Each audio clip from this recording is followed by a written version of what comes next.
Good evening to you all. If you remember where we were 2 weeks ago, we began to look at the Ten Commandments.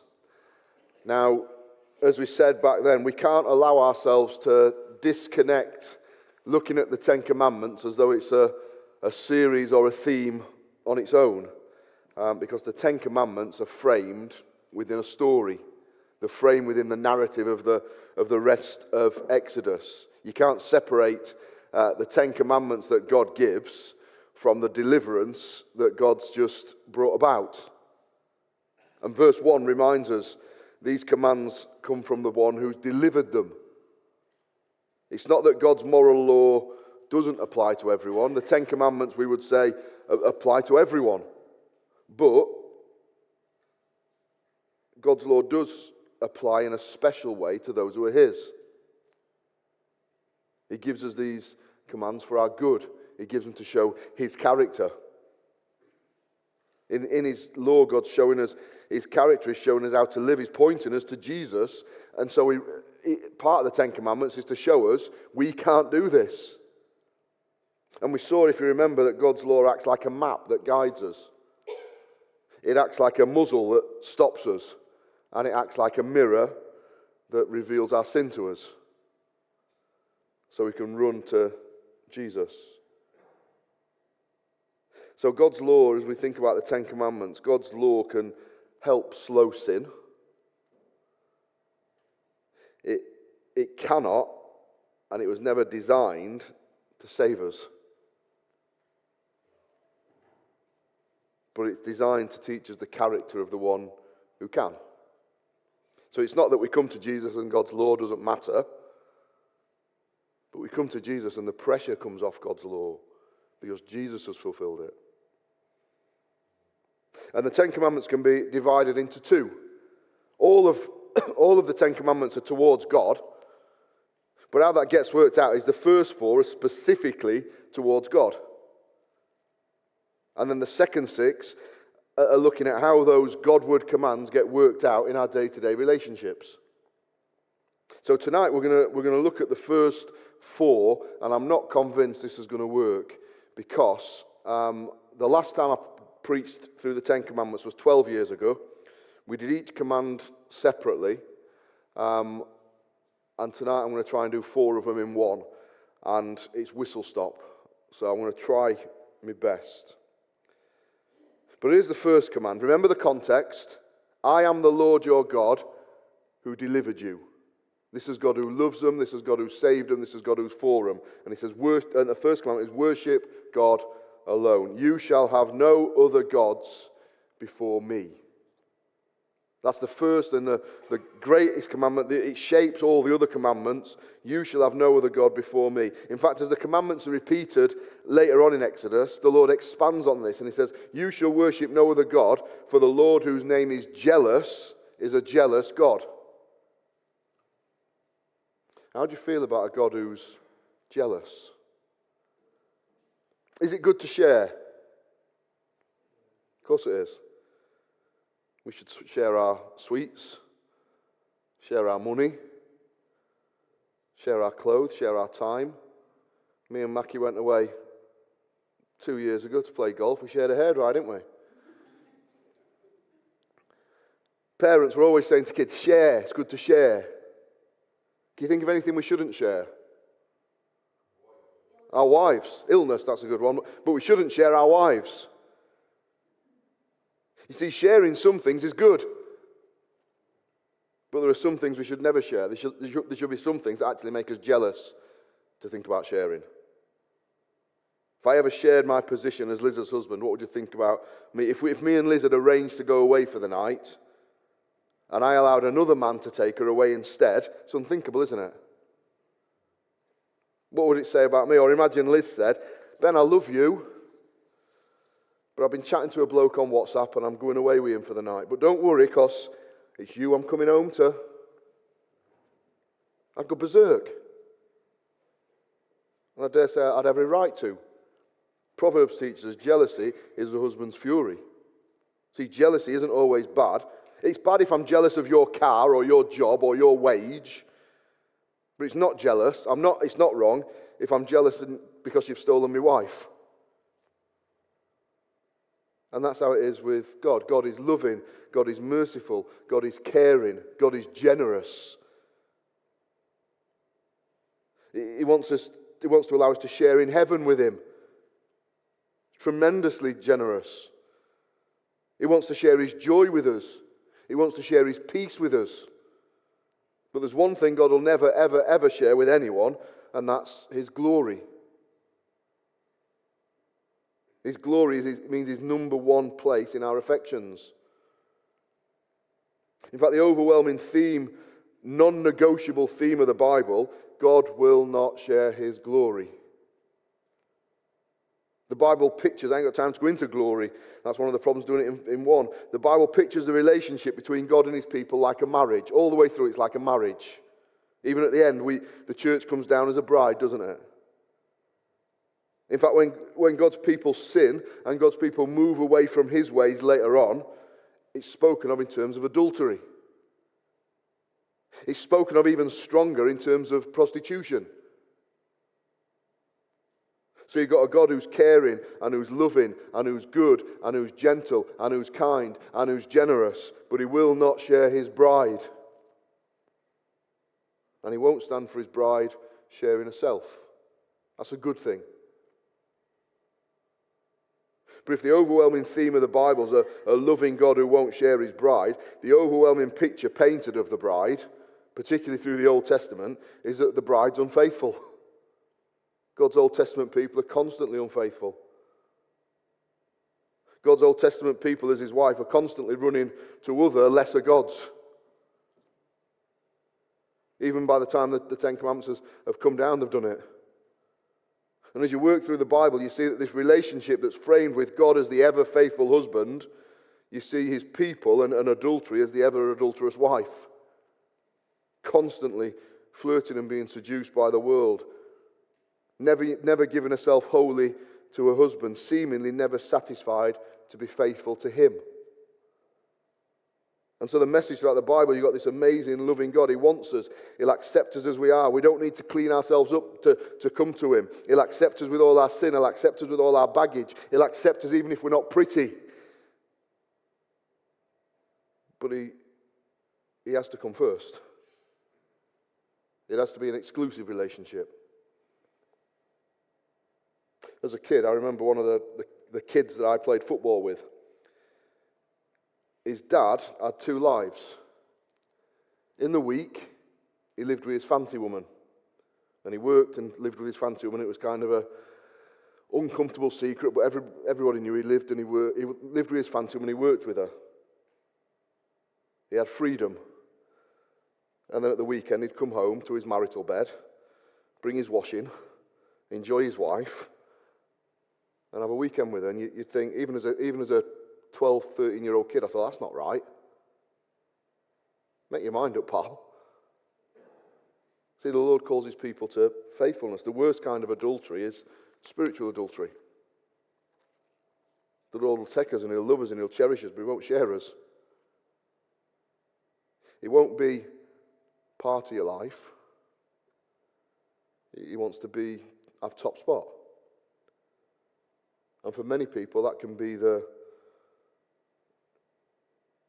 point at which they struggle. Lots of people who are not Christians, they might think they're Christians, but lots of people, I believe, would love the idea of a God who's there for them when they need it. God, you're the one I come home to. But God won't allow that. Later on, Moses calls Israel and he says, put away the gods that your fathers served in Egypt and serve the Lord. Joshua says to Israel, choose today who you're going to serve. Elijah says to Israel, if the Lord is God, serve him. If he's not, don't. We come back to this idea of husband and wife. Can we have friends as a married couple? Of course we can. Can we enjoy the company of others as a married couple? Of course we can. But we don't look to them people to provide what a husband or a wife does. I might be able to have an appropriate friendship with another woman. But I don't take her out for coffee and nights away and pour out my soul to her because I've got a wife for that. I might enjoy a meal out with another couple, but I don't allow him to take my wife home because that's my relationship. It's exclusive. And so it's all right, it's good for me to have friends, but they don't come before Liz. And that's exactly what God's saying to his people. Can Christians have money? Of course we can, but we're to look to God for security. Can Christians have ambitions? Yeah, but we look to God for hope. Can Christians love the families? Yeah, but God's got to come first. And he won't compromise on that. It doesn't sit well with the world that we live in, does it? Because the world that we live in wants just enough for God to get to heaven. People want a God who will save them, but there's no accountability. But here in the first commandment, the Lord says, this is not so. I've delivered you. I want your loyalty.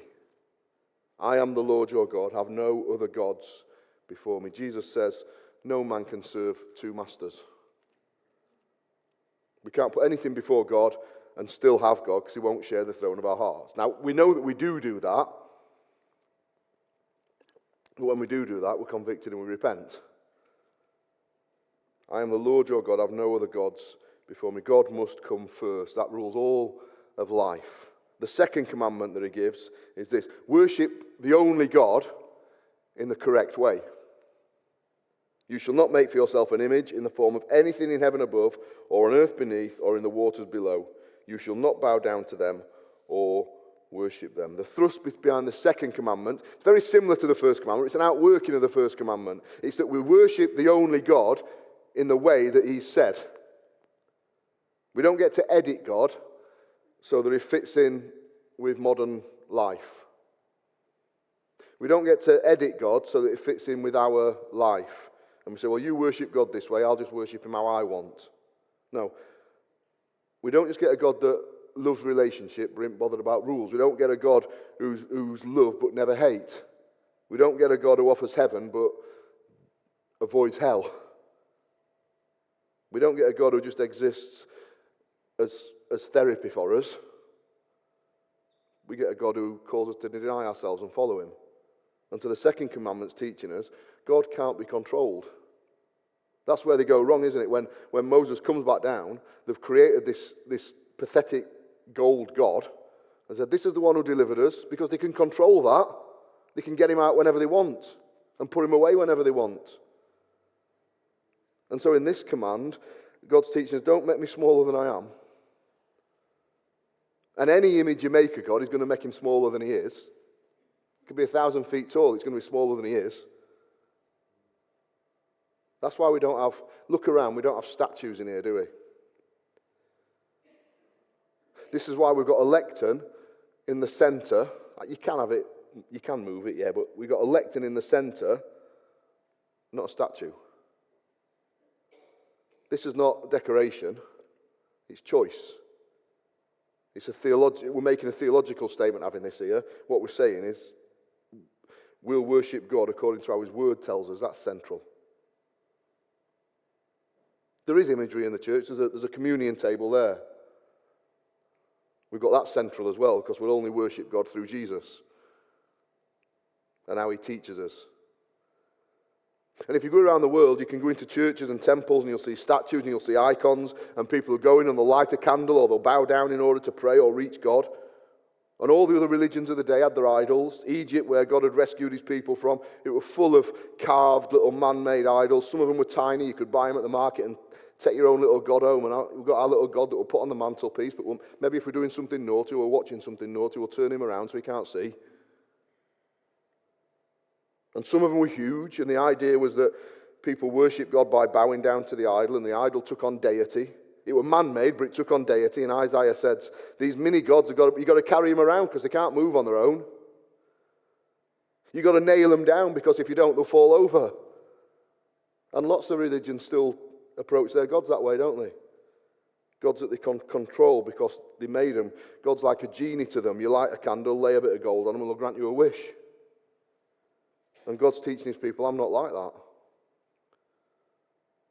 I can't be controlled. Don't put anything before me, but you can't just take the bits you like and throw away the bits you don't. You can't worship me as you choose. But think of this, even if we could make an image of God, what would What would it look like if you could make an image of God? Maybe we'd use a crucifix with a man on it.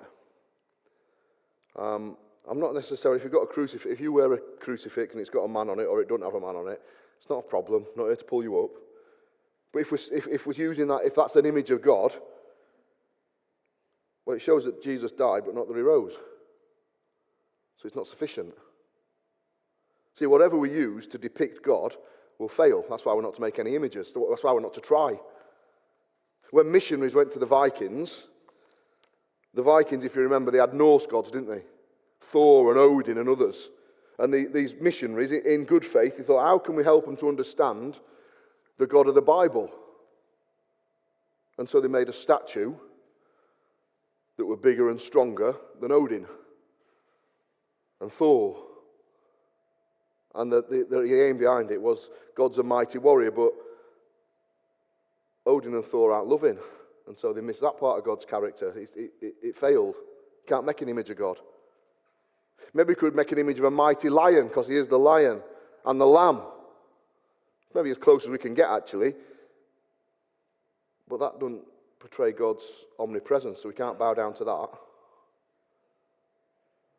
Even humanly, we can't make an image of God, because we'll always underplay it. Even Jesus, why do you think there aren't any actual descriptions of Jesus, what he looked like?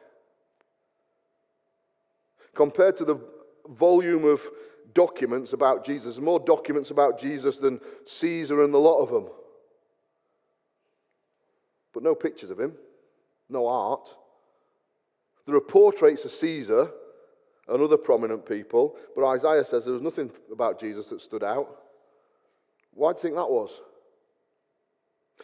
Imagine if the Bible taught us that Jesus was white, 6'2", had piercing blue eyes and shoulder-length dark hair. And somebody walks into church who's 6'2", with piercing blue eyes and shoulder-length hair. See the problem? We'd look at people like that. When we fail to see the bigness of God. God's transcendent. That's why we can't understand God in our terms. When we try and create an image of God, it always leads to heresy. It's a bit like when we try and give an illustration of the Trinity. It always ends up in heresy, even if we don't mean it, because God is transcendent. And so the only way that he calls us to worship him is as he's revealed himself in the Bible. Stick to that. Make no other gods before me. So worship God only and worship him in the right way. But the third thing he says is honor my name. You shall not take the name of the Lord your God in vain. So commandment 1 is worship God alone. Commandment 2 is approach God in the right way. Commandment 3 is honor the name of God in the way that we live. Remember, this is firstly, primarily to God's saved people. Now, if I was to say, it's nice to see some new faces in here tonight, what would I be saying? Would I be saying that there's heads in here without bodies? Or would I be saying it's only nice to see your face, but I don't care about you from the neck down? Obviously not. When I say it's nice to see new faces, I'm expressing it's nice to see new people. I'm using the word face to mean you as a whole person. In the same way, when we talk about the name of the Lord, we're talking about the whole person of God, not just his name. We're talking about his holiness, his righteousness, his power, his mercy, his love. And it's all summed up in his name. See, this command is bigger. We make this command small by we take it and say, don't use God's name as a swear word. We shouldn't use God's name as a swear word, and I'm amazed how many Christians you hear saying, oh my God. But it's bigger than not using God's name as a swear word. It's about honouring God's name, honouring God's person, honouring God's character. God does have a name. His name isn't called God. His name's Yahweh, or we might call it Jehovah. Whenever you read in capital letters, Lord, that's when the Bible's using God's personal name. We don't know exactly what it sounds like because it's written in 4 letters, YWH. YHWH. And so we think Yahweh is probably the closest thing to his name. The Jews didn't even dare utter that name. We're allowed to. God doesn't say to us we're not allowed to use his name. But he says, treat my name with reverence. It doesn't mean treat the letters YHWH with respect. Treat the person behind that name with respect. My family name is Holmes. If Caleb does something so bad that it makes the national newspaper, I'd say you have shamed my name. What I'd mean by that is he's tarnished my reputation. It's not that he's damaged the letters Holmes. He's damaged what people think of me because of his behavior. Likewise, if he does something excellent and noble, I'd say to him, you've done my name proud. He's not honoured the letters Holmes, he's honoured the reputation of our family. People will respect me more because of his behavior. And that's how the Lord says we're to be. God's name represents who he is. And so the way that we behave, we show that we worship a God who's holy. We show that we worship a God who's loving. And we bring honour to his name when we act like that. And the Lord's jealous for his name and his glory. There's a whole sermon, there's a whole series. If you look at how throughout the Bible the Lord does things, and he says, I do this for my name's sake. The Lord's Prayer that we said earlier begins, doesn't it? Hallowed be your name. That's what we do as Christians. We seek to honour the name of Jesus. The way that we behave, the way we conduct ourselves at work, the way we talk to our kids, the way we talk to and treat our husbands and wives, especially when no one's there. The dignity we afford people. The things we get involved in or we don't get involved in. The attitude we have towards other Christians, the way that we deal with disagreements, the way we deal with being mistreated, the way we serve people, the way we think and talk about politicians. Our commitment to God's people. We're to honour his name. We're to show the people around the world our God is worthy of praise. So we're to put him first and only. We're to worship him the right way. We're to honour his name. And the fourth one is to remember Sabbath. Fortunately, I've got 5 minutes left. Because this is a huge theme, isn't it? He says, remember the Sabbath day to keep it holy. There are massive variations throughout good, godly Christian people about how we interpret Sabbath and what that looks for us, how it's worked out on a Sunday as we have it now. We're not going to go into the how tonight. We're not going to go into what activities can we do and can't we do, but we are going to think that there is a command to Sabbath. This is a permanent command. So what's the fourth commandment all about? What does the word Sabbath even mean? The word Sabbath means to cease or to rest.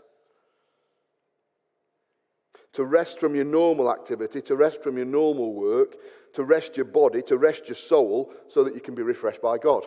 And of course we can do that every day. But we live in a busy world, don't we? We probably don't work 6 days a week like they did 100 years ago or 50 years ago. But there's something on all the time, isn't there? Life's crazy. And for our own good, and out of love for God, he calls us to rest. The Puritans called the Sabbath the market day of the soul. Because they said, for 6 days you're rushing about doing business with the world, and then you have Sabbath where you can rest and do business with God. What's our most precious commodity? Our most precious commodity is our time, isn't it? It's ticking. We talk about being busy, we talk about being overworked, we're overstimulated, we're overtired. We talk about how it'd be good to have some time to rest, and in his mercy, God's built rest into his creation. Sabbath was in creation before it was ever in the law. That's how we know it's permanent. This wasn't something that was introduced in the Ten Commandments. This was introduced in creation. God's given us a rhythm of work, then rest. He's given us a day a week to particularly be refreshed and rest. We should be doing all these things all the time, but he's given us time when we can particularly show hospitality, when we can particularly enjoy a meal as a family, when we can particularly come together as a church, and we can put the phone away for 2 or 3 hours. We're called to rest and hallow the day and rest from our normal work and worship. I don't know how that's ever become a bad thing. I think one of the ways it's become a bad thing is people have either ignored Sabbath and just treat it like any other day, but I think part of the problem is that some people have crushed Sabbath and made it into an unbearable burden. Can't do that, can't do that, can't do that, can't do that, can't do that, can't do that, can't do that, and kids grow up thinking, it's the worst day of the week, this. There's a balance. I don't have time to go into how Sabbath was originally on a Saturday, and now we call it, we have the Lord's Day, which is Sunday. But the point is, Sabbath is a gift from God to enjoy. It's a day for us to gather and to worship Jesus, because Jesus has won an eternal rest for us. He's won eternal freedom. And one day, we're going to rest eternally. That doesn't mean we won't do anything, but it'll be different to what it's like here. It'll be a day of fellowship. It'll be a day with Jesus. It'll be a day of rest. It'll be a day we enjoy. Acts 20 says, on the first day of the week, that's the day the apostles come together to break bread. 1 Corinthians 2 says the church brought the gifts together on the first day of the week. By the end of the first century, a bloke called Ignatius wrote, Christians no longer observe the Sabbath, but they direct their lives towards the Lord's Day. And on that day, our lives are refreshed by him and his death. The principle's still the same. It's God has given us rest one day in 7 to meet and to worship and to enjoy. Jesus says the Sabbath was made for man, not man for Sabbath. That means we're not to make the Lord's Day a drudge, it's a gift. But it doesn't mean that anything goes. There's parameters.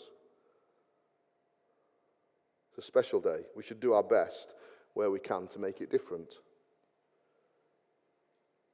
So these first 4 commandments are showing us God's good.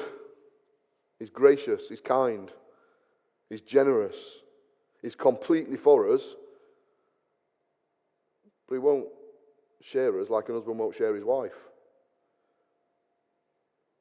And we are His children, but we can't pick the bits we want of Him and throw away the bits we don't. And we do have the privilege and the honour and the responsibility to live before people in a way that honours Him. We know we can't do it perfectly. That's why Jesus did it perfectly, but we are called to do it. And in His goodness, He's given us a day to rest as a little taster of the eternal rest that we'll have with Jesus. This is the God who's delivered us. We own Him first, we worship Him His way, we honour His name, and we enjoy His rest. We're going to sing as we close, Flee from Sin.